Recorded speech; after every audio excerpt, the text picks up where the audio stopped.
தேவனுடைய புத்திரர்கள் வெளிப்பட காத்திருக்கிறது. இயற்கையானது அதோடைய புதுப்பித்தலுக்கு நமக்கு காத்துக்கிட்டு இருக்கான்.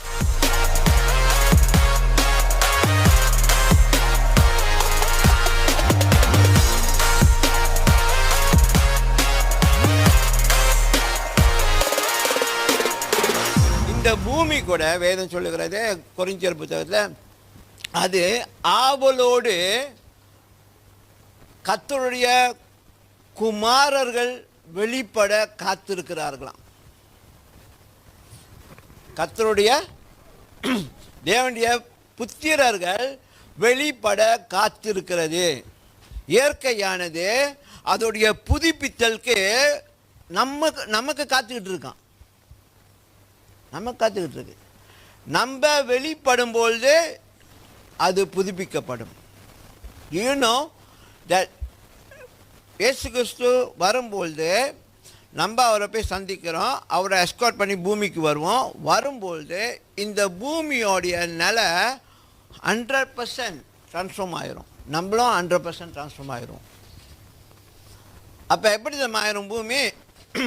ஆதாம் ஏவாள் காலத்தில் எப்படி ஏதேன் தோட்டம் பசுமையாக, ஒரு செடி கூட கெட்டு போகாமல், ஒரு இலை கூட உதிராமல், ஒரு இது கூட நம்ம சுற்றி எந்த ஒரு தீமையான காரியம் இல்லாமல் அவ்வளோ சமாதானமாக, அவ்வளோ சுத்தமாக, அவ்வளோ ஆரோக்கியமாக இருந்துச்சோ, அதே மாதிரி இந்த பூமி மறுபடியும் ஆகும். அதனால தான் சொன்னேன், அன்றைக்கி அவங்க தோத்தாங்க, ஆனால் நம்மளை வச்சு ஜெயிக்க வைக்கிறாரு.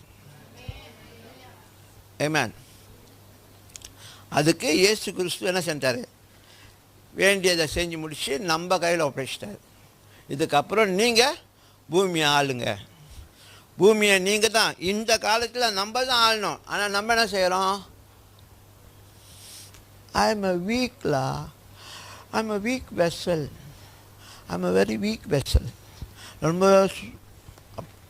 பலவீனமாக தமிழவங்க நம்ம என்ன செய்ய முடியும்?